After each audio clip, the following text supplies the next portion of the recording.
Snowflake generally क्या है?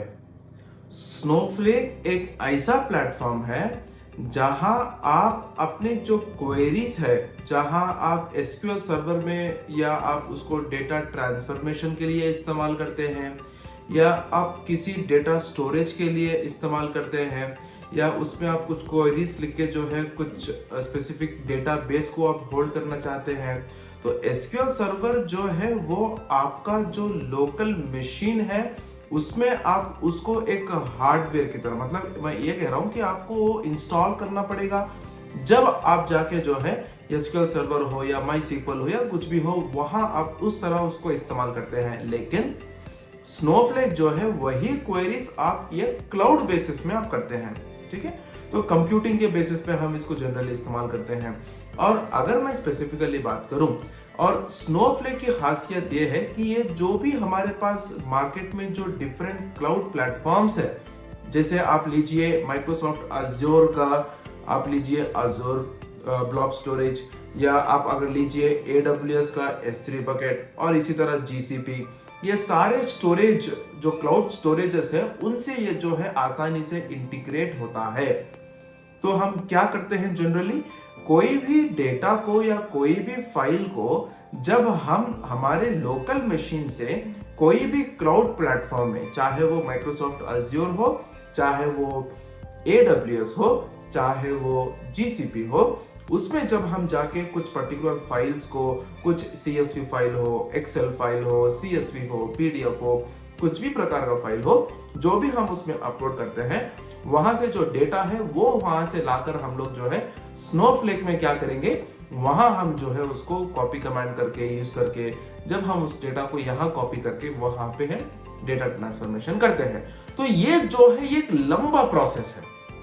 ठीक है, मैं ये चाहता हूं कि ये जो मैंने मल्टीपल स्टेप्स आपको बताए हैं ये मुझे ऑटोमेटेड होना है, मतलब ये मुझे कुछ स्टेप्स को मुझे रिड्यूस करना है। तो उसके लिए हमें क्या करना होगा, हम एक ऑटोमेशन फीचर जो है हम स्नोफ्लेक में नया इंटीग्रेट करना होगा, या स्नोफ्लेक में हम उसको नया क्रिएट करना होगा। तो हम वो इस पर्टिकुलर ऑटोमेशन प्रोसेस को क्या कहेंगे? Hi, I am Asif Hussain from Know How Academy. आज के इस वीडियो में हम सीखने वाले हैं कि स्नो पाइप क्या है और स्नो पाइप क्रिएट करने के पहले जो हम स्टेज को जो है किस तरह क्रिएट कर सकते हैं।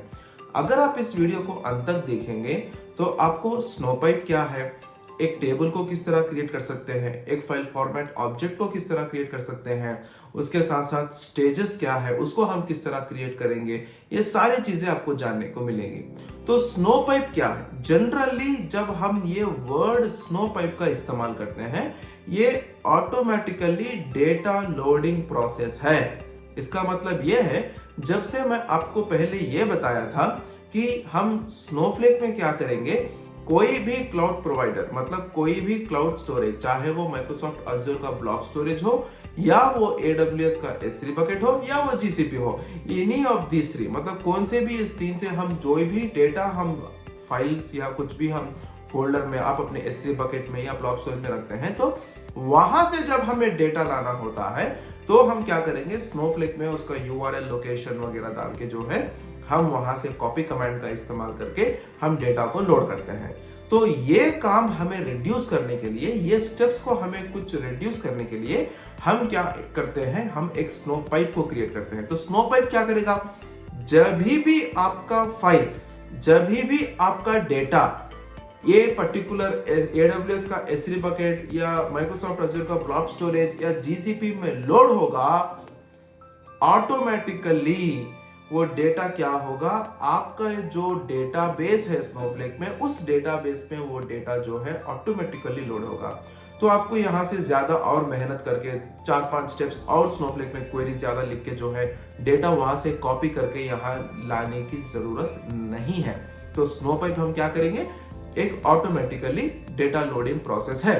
तो अगर हमें वो पर्टिकुलर स्नो पाइप को क्रिएट करना है, उसको हम ऑटोमेटिकली हमारे जो क्लाउड प्रोवाइडर्स है, हम अगर उसको इंटीग्रेट करना है, तो आपको यहाँ क्या करना होगा, कुछ स्टेप्स आपको क्रिएट करना होगा। आपको यहाँ पे कुछ स्टेप्स को कंसिडर करना होगा, ताकि आपको पहले एक टेबल बनाना हो, उसके बाद एक फाइल फॉर्मेट ऑब्जेक्ट बनाना हो, उसके बाद स्टेज बनाना हो।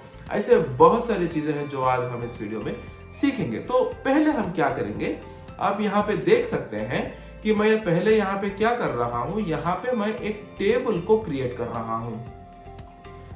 स्नोफ्लेक में जो भी क्वेरी हम लिखते हैं 90% जो है वो ऑलमोस्ट हमारे एसक्यूएल सर्वर माईसीक्वल के डेटाबेस में हम जो भी क्वेरीज लिखते हैं वहां कौन सा भी हम सिंटैक्स फॉलो होते हैं वो ऑलमोस्ट रिलेटेड होता है, लेकिन 100% सेम नहीं होता। कुछ चेंजेस और कुछ एड ऑन्स है, वो मैं आपको यहाँ पे बताऊंगा। अगर आप यहाँ पे कोई टेबल क्रिएट करेंगे एसक्यूएल सर्वर में तो वहां का सिंटैक्स क्या है, क्रिएट टेबल, टेबल नेम, उसके बाद कॉलम नेम, उसके बाद डेटा टाइप। सही है, तो वही हम यहाँ पे लिख रहे हैं। तो मुझे क्या करना है, पहले मुझे टेबल को क्रिएट करना है। तो टेबल क्रिएट करने के लिए मैं क्या कर रहा हूं, यहाँ पे क्रिएट और रिप्लेस, ये एक एरर है। टेबल अगर आप क्रिएट कर रहे हैं या उसको रिप्लेस कर रहे हैं, टेबल ये पर्टिकुलर EMP करके मैं एक टेबल को क्रिएट कर रहा हूं, एम्प्लॉय EMP टेबल, और ये टेबल को मैं क्रिएट कर रहा हूं, ये सही है, लेकिन कौन से डेटाबेस में मैं ये कंसीडर कर रहा हूं वो मुझे यहाँ पे स्पेसिफिकली लिखना है, ये बहुत जरूरी है। अगर आप यहाँ पे देखेंगे, मैं आवर फर्स्ट डेटाबेस के अंदर, पब्लिक के अंदर मैं EMP को क्रिएट कर रहा हूं। तो आप यहाँ पे देखिए, आवर फर्स्ट डेटाबेस के अंदर, पब्लिक के अंदर, टेबल्स के अंदर मेरे पास EMP नहीं है। तो ये लोकेशन पे जो है मेरा जो EMP टेबल मैं क्रिएट करने वाला हूं वो यहाँ पे आके जो है स्टोर होगा, यहाँ पे आके जो है सेव होगा। तो यहाँ मैं क्या कर रहा हूं, ये पर्टिकुलर EMP टेबल के अंदर मैं कॉलम्स ले रहा हूं, employee ID column, employee first name column, employee last name column, employee का ईमेल, एम्प्लॉय का लोकेशन, एम्प्लॉय का डिपार्टमेंट, और ये कौन से डेटा टाइप्स है। बस सिमिलर क्वेरी मैंने यहाँ पे लिया है। तो अभी मैं क्या करूंगा, ये पर्टिकुलर क्वेरी को जो है मैं एग्जीक्यूट करूंगा। एग्जीक्यूट करने के बाद आप ये देख सकते हैं कि आपका जो EMP टेबल है वो सक्सेसफुली जो है क्रिएट हो चुका है। अगर जो टेबल मैंने क्रिएट किया है वो मुझे अगर देखना है तो मैं ये जो डेटाबेसेस है, ये सारे डेटाबेसेस को मैं एक बार रिफ्रेश करूंगा तो आप देख सकते हैं कि यहाँ EMP टेबल जो है वो ऐड हुआ है, मतलब वो क्रिएट हुआ है, वो सेव हुआ है। आसानी की बात है। तो चलिए यहाँ तक तो ठीक है। अगर मैं जब टेबल क्रिएट करूंगा तो उसके बाद मुझे करना क्या है, मैं एक जो फाइल फॉर्मेट ऑब्जेक्ट है उसको मैं क्रिएट करूंगा। ठीक है, तो अभी आप देखेंगे कि एक क्रिएट, जिस तरह मैंने क्रिएट टेबल, टेबल नेम को किया है, उसी तरह हम यहाँ पे क्या कर रहे हैं, क्रिएट और रिप्लेस फाइल फॉर्मेट, क्रिएट और रिप्लेस फाइल फॉर्मेट। तो यहाँ पे मैं फाइल फॉर्मेट को क्रिएट कर रहा हूं, कहां से, मैनेज डेटाबेस के अंदर, फाइल फॉर्मेट्स के अंदर मैं CSV फाइल फॉर्मेट करके क्रिएट कर रहा हूं। अब यहाँ पे देखेंगे, मैनेज डेटाबेस के अंदर, फाइल फॉर्मेट्स के अंदर आप यहाँ पे देखेंगे मेरे पास CSV फाइल फॉर्मेट यहाँ पे नहीं है। ये मैं जो है यहाँ पे जाके क्रिएट करूंगा। यहाँ पे CSV फाइल फॉर्मेट, ये नाम मैंने दिया है, आप यहाँ पे कुछ और नाम भी दे सकते हैं, इसकी कोई चिंता नहीं है। तो अब यहाँ पे देखेंगे कि ये जो मेरा टाइप, डेटा का टाइप वो क्या है, वो CSV डेटा है। अभी ये CSV डेटा है या कौन सा डेटा है आपको कैसा पता चलेगा, जो स्टोरेज से आप ये डेटा लाना चाहते हैं वो स्टोरेज को मैं आप यहाँ पे गाइड करूंगा। तो यहाँ पे जो है हम जा रहे हैं aws.amazon.com, जहां मैंने एक S3 बकेट को क्रिएट किया है।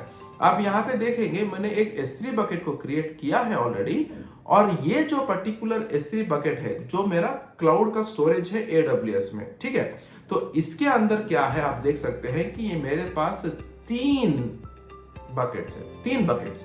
तो मैं KNHW ये बकेट को अगर मैं ओपन करूंगा तो आप देख सकते हैं कि पावर BI नाम का एक फोल्डर है, स्नोफ्लेक नाम का एक फोल्डर है, स्नोपाइप नाम का एक फोल्डर है। अगर मैं पावर BI का फोल्डर ओपन करूंगा तो आप देख सकते हैं यहाँ employee data CSV, employee data know how का एक CSV फाइल यहाँ पे है। ये टेबल मुझे यहाँ पे लाना है स्नोफ्लेक में। ठीक है, तो उसके लिए ये जो मेरा फाइल है वो CSV है, लेकिन मेरे पास एक और फाइल है यहाँ पे, वो सैम्पल सुपरस्टोर का फाइल है वो, लेकिन एक्सेल का फाइल है। ठीक है, उसके साथ मैंने यहाँ पे एक फोल्डर क्रिएट किया स्नोपाइप, और इस फोल्डर में भी जो है मेरे पास एम्प्लॉय डेटा नो हाउ करके है। ठीक है, तो मेरा टाइप ऑफ डेटा क्या है, वो CSV है, इसलिए मैंने यहाँ पे CSV लिया है। और डीलिमिटर मतलब आपके जो कॉलम्स है, आपके जो नाम है उस पर्टिकुलर डेटा में, उसको किस तरह सेपरेट किया गया। तो मैंने यहाँ पे कामा लिखा है, आप अगर स्पेस ले रहे हैं या आप कोलन ले रहे हैं या आप डॉट ले रहे हैं वो यहाँ पे आप ले सकते हैं। लेकिन जाहिर सी बात है कि जनरली हम क्या करेंगे, अगर मैं कामा करके लिखता जाऊंगा तो वो आसानी रहेगी, तो मैंने यहाँ पे इसलिए कामा लिया है। ठीक है, तो और दूसरी बात, अगर मैं स्किप हेडर करना चाहता हूं तो हाँ वो ट्रू है इसलिए 1। अगर कहीं पे भी अगर हमें नल वैल्यूज है, अगर हमें कोई एम्प्टी है तो वहां पे मैं क्या करूंगा, वहां पे नल करके उसको मैं फिलअप करूंगा। तो वेरेवर जहां पे भी एम्प्टी है वो नल करके वो फिलअप होगा। तो ये क्या है, आप देखिए मैं यहाँ पे जब इस पर्टिकुलर फाइल फॉर्मेट ऑब्जेक्ट को जब मैं सेलेक्ट करके एग्जीक्यूट करूंगा तो आप देख सकते हैं फाइल फॉर्मेट CSV जो है वो सक्सेसफुली क्रिएट हो चुका है। ये सक्सेसफुली क्रिएट तो हो चुका है। अब नेक्स्ट पॉइंट ये आता है कि बहुत इंपॉर्टेंट पॉइंट है कि हमें स्टेज क्रिएट करना है। स्टेज ऑब्जेक्ट, जनरली हम कहेंगे स्टेज ऑब्जेक्ट, ये हमें क्रिएट करना है। अगर स्टेज ऑब्जेक्ट को क्रिएट करना है तो फिर से वही पॉइंट है, हमें क्रिएट और रिप्लेस स्टेज करके लिखना है। अगर हमने जो फाइल फॉर्मेट क्रिएट किया वो आपको यहाँ नहीं दिखाई दे रहा है, फिर भी ये क्रिएट हो चुका है, वो इसलिए नहीं दिखाई दे रहा है क्योंकि आप इसको पहले रिफ्रेश करें। रिफ्रेश करने के बाद आपने जो CSV फाइल फॉर्मेट अभी जो क्रिएट किया है वो आप यहाँ पे डिस्प्ले पे देख सकते हैं। तो उसी तरह अगर मैं एक स्टेज को क्रिएट करूंगा, क्रिएट और रिप्लेस स्टेज, ये स्टेज को मैं कहां पे क्रिएट कर रहा हूं, मैनेज डेटाबेस के अंदर, एक्सटर्नल स्टेजेस के अंदर। जब मुझे स्टेजेस है वहां मैं एक स्टेज क्रिएट करूंगा। तो आप देख सकते हैं कि मेरे पास AWS का स्टेज है, पावर BI फोल्डर का स्टेज है, लेकिन मेरे पास जो नया स्टेज मैं क्रिएट करने वाला हूं उसका नाम है CSV फोल्डर। ठीक है, तो वो मैं यहाँ पे एक स्टेज का नाम लेके मैं यहाँ पे क्रिएट कर रहा हूँ। आप कुछ भी ले सकते हैं, ये आपकी चॉइस है। ये URL आप जो देख रहे हैं ये बहुत जरूरी है। ये URL क्या है, ये पर्टिकुलर डेटा जो मेरे AWS S3 में है वो मैं कहां से ला रहा हूं, उसका URL, उसका सही लोकेशन आपको देखना है। अगर आप यहाँ लोकेशन में कुछ भी गड़बड़ करेंगे तो आपको जो डेटा है वो नहीं आएगा। तो अब सिंपल सी बात आप देखिए कि मेरे S3 बकेट में, मेरे KNHW बकेट में, पावर BI में मेरे सारे CSV फाइल है। तो वो तो यही पॉइंट हुआ जब मैंने आपको जो दिखाया। यहाँ पे KNHW मेरा बकेट का नाम है। बकेट के अंदर आप पावर BI देखेंगे, पावर BI के अंदर मेरे पास CSV एक्सेल और एक फोल्डर है, तो वही मुझे जो है आउटपुट में दिखेगा। वेरी सिंपल, यही दो लोकेशंस को आपको डालना है। तो वहां पे क्या कर रहा हूं मैं, KNHW पावर BI। अगर आप इस लोकेशन को किस तरह मुझे निकालना है, इसको किस तरह मुझे कॉपी करना है इस URL को, अगर आप इसमें कंफ्यूज्ड है, इसमें कोई दिक्कत नहीं है। आप जब इस पर्टिकुलर पावर BI में आएंगे तो यहां तक का जो URL है वो आपको यहां मिल जाएगा, कॉपी S3 URL। ये आपको जो है यहाँ पे कॉपी करके भी जो है आप यहाँ पेस्ट कर सकते हैं। आप यहाँ पे पेस्ट करेंगे तो वो सिंपल होगा। तो ये जो मैंने स्टोरेज इंटीग्रेशन को कंसीडर किया है वो मेरा S3 इंटीग्रेशन है। ठीक है, और ये जो फाइल फॉर्मेट है वो मैंने यही फाइल फॉर्मेट है जो हमने कुछ ही मिनट पहले यहाँ पे क्रिएट किया था, वही फाइल फॉर्मेट को मैं यहाँ पे कंसीडर, क्योंकि इस पर्टिकुलर फाइल फॉर्मेट के अंदर हम जो है कंसीडर करते हुए हम एक स्टेज ऑब्जेक्ट को क्रिएट कर रहे हैं। तो अब मैं क्या करूंगा, यहाँ जो मैंने ये URL लेके जो डेटा को मैंने लोकेशन पे लिया है AWS से, उसको मैं सिलेक्ट करके एग्जीक्यूट करूंगा। तो आप देख सकते हैं CSV फोल्डर करके एक स्टेज एरिया क्रिएट हो चुका है। हाँ, मैं यहाँ पर्टिकुलर डेटाबेस को रिफ्रेश करूंगा तो आप देख सकते हैं CSV फोल्डर करके ये स्टेज आ गया है। अगर अब मैं ये पर्टिकुलर स्टेज को जो मैंने अभी क्रिएट किया CSV फोल्डर, अगर मैं इसको देखूंगा, अगर मैं इसको लिस्ट आउट करूंगा तो मुझे इसके अंदर जो फाइल्स हैं वो मुझे आउटपुट पे दिखाई देना है। कौन से फाइल्स है, एम्प्लॉय डेटा नो हाउ का फाइल है जो CSV है, सैम्पल्स टू सुपरस्टोर का जो एक्सेल फाइल है, और उसके अंदर स्नो पाइप करके एक फोल्डर है। ये सारे मुझे दिखना है आउटपुट में। तो उसके लिए मैं यहाँ पे क्या कर रहा हूँ, वापस जब मैं आके अगर मुझे देखना है तो मैं क्या करना है, लिस्ट करके मुझे एक कमांड है वो मुझे यूज करके जो है हमारा जो लोकेशन है डेटाबेस जो स्टेज एरिया का है तो वो मुझे यहाँ पे सिलेक्ट करना है।